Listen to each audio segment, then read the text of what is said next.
जिन लोगों ने ये सोच कर यूएपीए लगाकर हमारे इन नौजवानों को जेल की सलाखों को पीछे धकेल दिया है, मैं उनसे मिलता हूँ।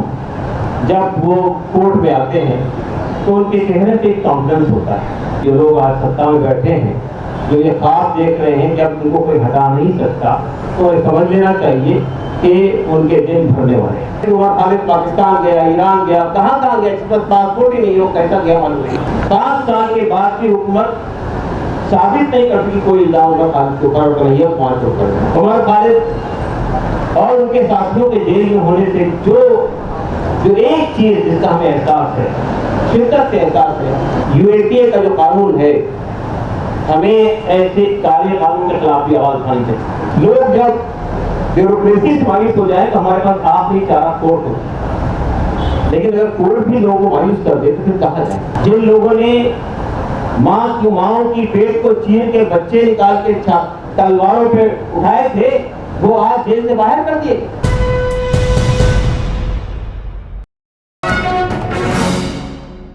दोस्तों, साथियों, जब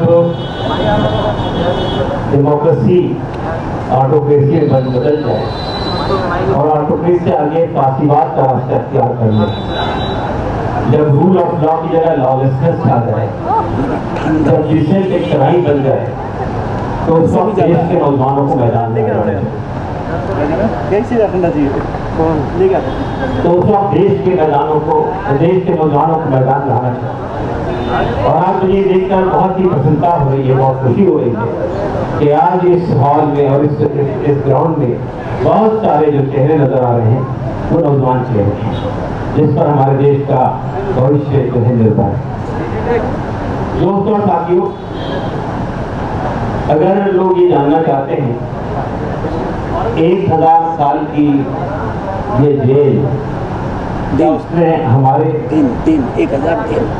1000 दिन की ये जेल, क्या 1000 दिन की ये जेल, क्या इसने हमारे हौसलों को पस्त कर दिया है? क्या 1000 साल के इस जेल ने उमर खालिद और उनके दोस्तों के जो कॉन्फिडेंस है उसको शेयर कर दिया है? तो मैं ये कहना चाहता हूँ, बिल्कुल। जिन लोगों ने ये सोच कर यूएपीए लगाकर हमारे इन नौजवानों को जेल की सलाखों को पीछे धकेल दिया है, मैं उनसे मिलता हूँ। जब वो कोर्ट में आते हैं तो उनके चेहरे पे एक कॉन्फिडेंस होता है। कोई स्त्राव नहीं, कोई बेचैनी नहीं, कोई परेशानी नहीं, कोई फ्रस्ट्रेशन नहीं। वो समझते हैं कि उन्होंने एक काज की लड़ाई लड़ी थी और उसकी वजह से अगर जेल में डाला गया तो हमें कोई परवाह नहीं। अगर हमारी नई नस्ल, हमारे नौजवान, हमारी नई जनरेशन के अंदर ये हौसला पैदा हो जाए, तो मैं समझता हूँ कि जो लोग आज सत्ता में बैठे हैं, जो ये ख्वाब देख रहे हैं कि अब उनको कोई हटा नहीं सकता, तो समझ लेना चाहिए कि उनके दिन भरने वाले हैं।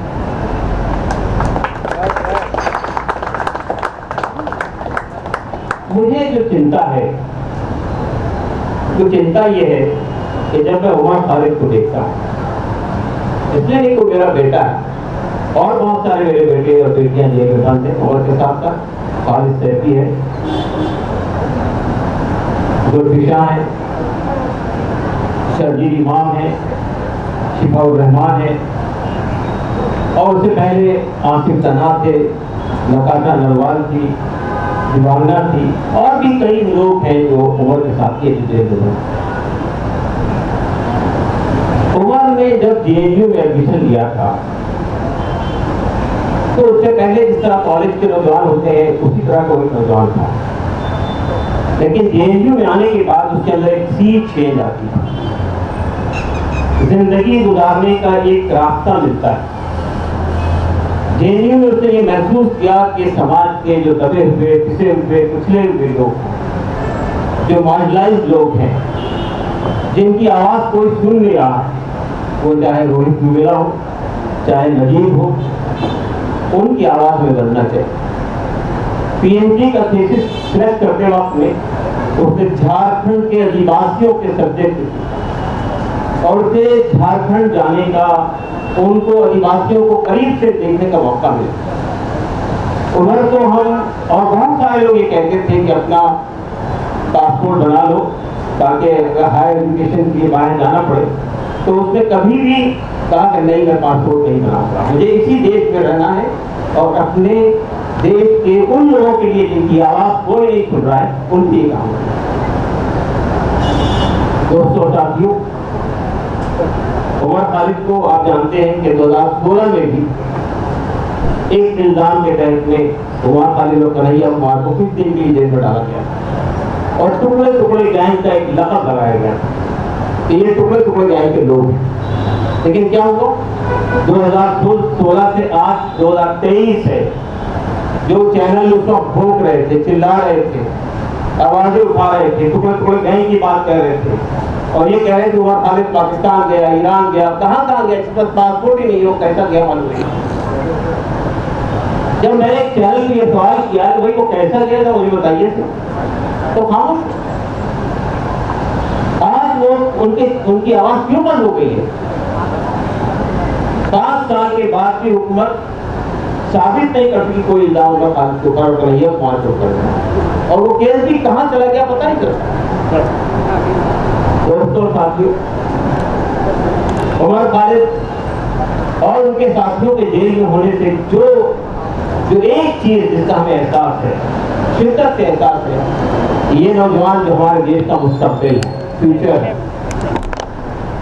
जो इस देश के लिए कुछ करना चाहते हैं, जिन्होंने सीए एनआरसी के कानून के खिलाफ आवाज उठाई थी, ये सोचकर नहीं कि ये मुसलमानों के खिलाफ कानून है, वो कानून मुसलमानों के खिलाफ नहीं, मरुआ जहां साहब यहाँ मौजूद थे, वो कानून इसलिए बनाया गया था कि यानी वो एक डिस्क्रिमिनेटरी कानून, पार्लियामेंट को ये अधिकार नहीं है, हमारा कॉन्स्टिट्यूशन ये अधिकार नहीं देता है पार्लियामेंट को, चाहे वो कितनी बड़ी मेजॉरिटी हो, कि कोई भेदभाव मौकी कोई डिस्क्रिमिनेटरी लॉ बनाए।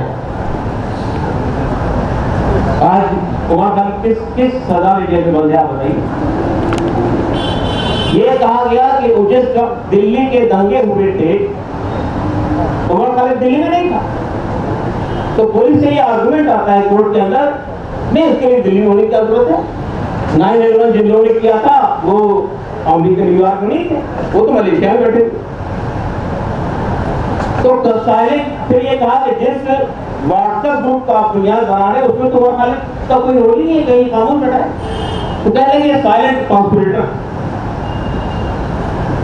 जो आदमी दिल्ली में मौजूद नहीं है और जो आदमी अमरावती के अंदर एक भाषण देता है वेलफेयर पार्टी के प्रोग्राम में, उससे एक जुमला निकालकर कोर्ट में पेश करती है पुलिस कि देखिए ये है आतंकी उमर खालिद, आवाज दे रहा है कि ट्रंप आएंगे तो मैदान सड़कों आ जाएंगे। हमारे वकील ने जब वो पूरी तकरीर को, पूरी स्पीच को 20 मिनट की कोर्ट में सुना दिया, आप बताइए, जो आदमी गांधी की बात कर रहा है, जो आदमी प्यार की बात कर रहा है, जो आदमी कॉन्स्टिट्यूशन की बात कर रहा है, उसको आप कह रहे हैं कि वो लोगों को भगा रहा, तो आप वो खामोश हो गए।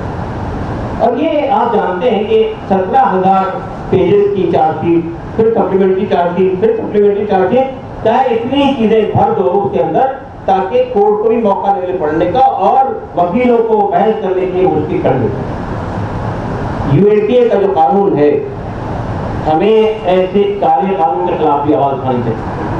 ये कहते हैं कि आतंक को रोकने के लिए कानून बनाया गया।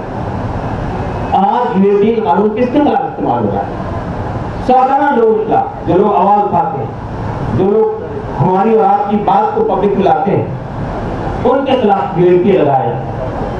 और आम हालात में, आम धाराओं में कोर्ट में आपको ये, पुलिस को ये साबित करना पड़ता है जिस आदमी पे हमने इल्जाम लगाया वो दोषी है। यूएपीए जब लग जाता है तो दोषी को ये साबित करना पड़ता है कि मैं दोषी नहीं हूं, बेल में भी। आप सोचिए 1.5 साल तक के, 1.5 साल तक लोअर कोर्ट पे उमर के खालिद की बेल पर बहस होती है, बहस 1.5 साल, और 1.5 साल के बाद जज साहब का एक लाइन का जवाब आता है, नहीं प्राइमा फेसा केस है, बेल इज डिनाइड। उसके बाद हाई कोर्ट में आता है मामला। मैं देखिए कोर्ट के मामला में इंटरफेयर नहीं करना चाहता हूँ, कोर्ट हमारे आजाद है, लेकिन ये बात समझने से काफिर है, जब हमारी कोर्ट भी न्याय न देंगी तो हम लोग और आप लोग, साधारण लोग कहाँ जाएंगे? लोग जब पार्लियामेंट से मायूस हो जाए, लोग जब हमारे पॉलिटिशियन से मायूस हो जाए, मैं आपको ऑलरेडी कह रहा हूं, नहीं मैं समझ गया। लोग जब ब्यूरोक्रेसी से मायूस हो जाए तो हमारे पास आखिरी चारा कोर्ट हो। लेकिन अगर कोर्ट भी लोगों को मायूस कर दे तो फिर कहा जाए।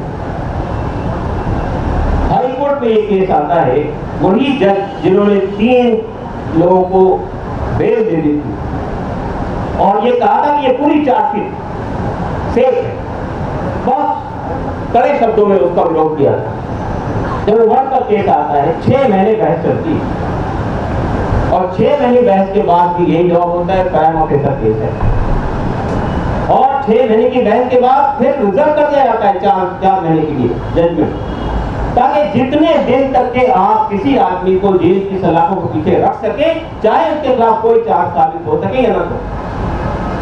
और फिर जब आप चार्जशीट बनाते हैं तो उसमें इतने सारे गवाहों को खड़ा कर देते हैं कि आप कोई एक तारीख पे नहीं आता है, कोई दूसरी तारीख पे नहीं आता, चाहे इतना लंबा केस चलता चला जाए, जितने दिन जेल में रखने का मौका मिले हम जेल कर। आज मैं सिर्फ उम्र की बात करने के लिए नहीं खड़ा हुआ, मुझे धीमा कोरेगांव में हमारे वो साथियों की याद आती है जो किस जुर्म में अंदर बंद है। उन पर अर्बन नक्सल, ये जो हमारी सरकार है, ये टर्मिनोलॉजी कॉइन करने में बहुत माहिर है। कहा गया अर्बन नक्सल, यानी जो अगर आदिवासियों की बात करें तो अर्बन नक्सल हो जाए, जो दलितों की बात करें तो वो कम्युनल हो जाए, जो माइनॉरिटी की आवाज उठाए तो उस पर और दूसरा इल्जाम लगा दिया। ये जो सिलसिला चल रहा है देश के अंदर, इसके खिलाफ हमको खड़ा होना पड़ेगा। मैं ये कहना चाहता हूँ, उमर खालिद और हमारे ये नौजवान हमारे देश का असेट है, इसलिए नहीं वो मेरा बेटा है, मैं जानता हूँ। ये देश के 1000 दिन उमर खालिद ने वेस्ट नहीं किए हैं। 100 छोटी बड़ी किताबें उसे पढ़ लिए, छोड़ के देश को जानने का वो तो मौका मिल रहा है। जाहिर है एक्सक्यूजन में जब लोग होते हैं तो उन्हें पढ़ने का मौका नहीं मिलता, उन्हें देश को और देश के लोगों की समस्याओं को समझने का मौका नहीं मिलता। लेकिन ये जो वक्त मिला है, इस वक्त को उसने गवाया नहीं है। चंद दिन के लिए जेल से बाहर आने का मौका मिला था उसकी बहन की शादी में, उस मौके पर भी उसने रात में नहीं सो रहा है, दिन में नहीं सो रहा है। कभी ये तरीका सही नहीं है। कहा भाई ये जो अवसर मिला है 8 दिन का, मैं इसको ज्यादा लोगों से मिलना चाहता हूँ, शेयर करना चाहता हूँ, बात करना चाहता हूँ। तो ये उमर खालिद और उनके दोस्त, उन्होंने एक ऐसे भारत का सपना देखा, ये देख रहे थे जिसमें हर सर को छत मिले, हर बदन को लिबास मिले, हर पेट को 2 वक्त की रोटी मिले, हर हाथ को काम मिले, हर आदमी को इंसाफ मिले। एक ऐसे भारत का सपना जो हमारे कॉन्स्टिट्यूशन ने दिखाया है। वो नौजवान आज देश के खिलाफों पीछे धकेल दिए जाए और हमारे जो पॉलिटिशियन आवाज उठाए पार्लियामेंट में, पार्लियामेंट से बाहर, उनकी मेंबरशिप को रद्द कर दिया जाए और उनको भी बाहर की हवा दी, या जो और खामोश कर रहे हैं उसका ईडी का इस्तेमाल, सीबीआई का इस्तेमाल, आपके हाथ में जो चाहे आप करें। अगर हम इस देश को जो आज़ादी हमने हासिल की थी आज से 75 साल पहले, उस मौके पर भी हमारे लोगों ने बहुत बड़ी बड़ी कुर्बानियां दी थी। मैं ये नहीं कहता हूँ कुमार खालिद और उनके दोस्त बहुत बड़ी कुर्बानी दे रहे हैं, नहीं। डेमोक्रेसी को बचाना है, रूल ऑफ लॉ को बचाना है, देश को बचाना है, तो ये बहुत छोटी कुर्बानी है। हमारे देशवासियों ने आजादी की लड़ाई में काला पानी की सजा भुगती है, कई सालों तक जानें कुर्बान की है। 1-2 लोग नहीं, 1000 लोग नहीं, लाखों लोग कुर्बान हो गए इस आजादी के लिए। अगर आज काले अंग्रेज हमारी आजादी को छीनने की कोशिश कर रहे हैं तो हमें भी वही कुर्बानी देनी पड़ेगी इसको बचाने की। आज सत्ता में कौन लोग बैठे हुए हैं, आप सोचिए तो सही। 2002 में इनका क्या रोल था? जिन लोगों ने माओ की पेट को चीर के बच्चे निकाल के तलवारों पे उठाए थे, वो आज जेल से बाहर कर दिए। जिन लोगों ने बिल्किस बानो का रेप किया था और बच्चे को मार दिया था, वो आज जेल से बाहर कर दिए थे। वो आवाज नहीं उठेगी, कोई मैदान में नहीं आ रहा है, कोई सोच नहीं रहा है। मसला ये, मसला यहाँ नहीं थमेगा अगर हम खामोश रहेंगे। डॉक्टर जान दयाल साहब यहाँ मौजूद हैं, अक्सर एक कहानी सुनाते थे जर्मनी के बारे में कि वो आए, वो तलाश में थे यहूदियों के। मैं यहूदी नहीं था, मैं खामोश था। वो आए मजदूर की तलाश में, मैं मजदूर नहीं था, मैं खामोश था। वो आए डेमोक्रेट्स की तलाश में, मैं क्योंकि डेमोक्रेट नहीं था, मैं साधारण मानूस था, मैं खामोश था। जब सब खत्म हो गए, वो आए तो फिर मेरे लिए कोई आवाज उठाने लगी। क्या हम इसी वक्त इंतजार कर रहे हैं कि जब आवाजें बंद हो जाएं, जब जो आवाज उठाने वाले लोग हो जेल की सलाखों को पीछे ढकेल दिए जाएं, जब घिनौने इल्जाम के तहत लोगों को बरसों तक जेल में ढकेल दिया जाए। हमारे ये कहा जाता है कि bail is a rule, jail is an exception. ऐसा लगता है कि अब ये रिवर्स हो गया, jail is a rule, bail is an exception. हमारे ये कहा जाता है dissent is essence of democracy, लेकिन आज लग रहा है कि डिसेंट क्राइम हो गया। अगर हम खड़े नहीं होंगे, अगर हम नहीं उठेंगे, तो हमें देश का भविष्य बहुत उज्जवल नजर नहीं आ रहा। मैं ये चाहता हूँ कि ये सिविल सोसाइटी, ये हमारे नौजवान नस्ल, ये हमारे लोग अब जरा ऊंचा उठ के सोचें। ये जो हमारे लोग आज बंद हैं, उनके सामने भी कैरियर था, उन्हें भी हार्डवर्ड से और जगह से बुलाया जा रहा हायर एजुकेशन में, लेकिन उनका नहीं, ये देश है, इस देश के लिए काम। कैरियर बहुत इंपॉर्टेंट चीज होती है लोगों के लिए, लेकिन उससे बड़ी चीज होती है वो लोगों के लिए काम करने की। लोग जो परेशान है, जो मार्जिनलाइज है, उनकी आवाज बनी। मैं इन्हीं शब्दों का प्रतिवाद करते हुए आपको आह्वान करता हूँ, आपको आवाज देता हूँ कि उठिए, इससे पहले कि हम आवाज उठाने के काबिल न रह जाएं। शुक्रिया, धन्यवाद।